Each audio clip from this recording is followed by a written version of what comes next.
Sveiki! Šajā video es jums parādīšu, kā uzsākt darbu vietnē skolo.lv.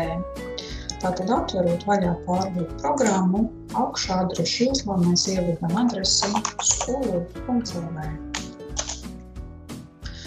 Lai ielogotos sistēmā, nospiežam pogu, ieeja skolēniem un skolotājiem.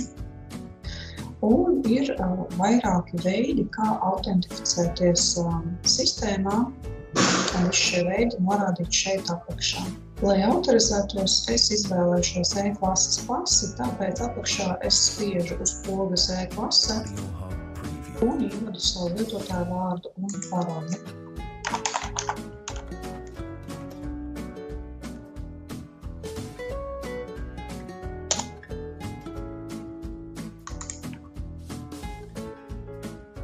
Tad, kad skolotājs autorizējās sistēmā, tad viņam automātiski parādās visi tie priekšmeti, kuros viņš ir reģistrēts kā skolotājs vai kā dalībnieks, kā skolēns.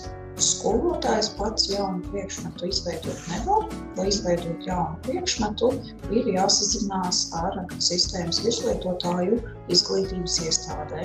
Ielogojoties sistēmā, izvēlos tātad kādu no savu pieejamiem priekšmetiem. Skolotājs pats priekšmets izveidot nevar, to var izdarīt skolas virslietotājs. Tātad izvēlos priekšmetu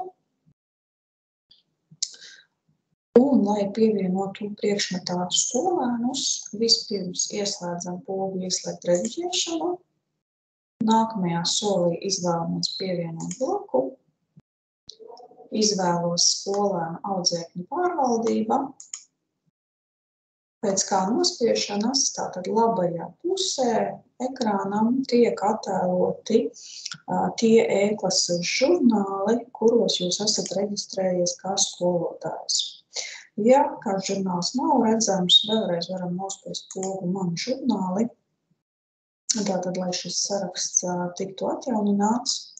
Un no šī te esošā saraksta mēs atzīmējam vienkārši attiecīgo grupu, kuras skolēnus mēs vēlamies pievienot šim te priekšmetam.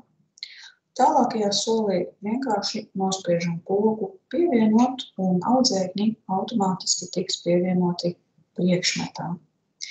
Lai aplūkotu audzēkņu sarakstu priekšmetā, izvēlamies augšpusē šo te podziņu, zem kuras izvēlamies pogu vairāk. Un nākamajā solī izvēlamies sadaļu lietotāji. Un lūk, kur ir poga reģistrētie lietotāji. Nospiežot uz šīs te pogas, mēs redzēsim konkrētā priekšmetā visus audzēkņus.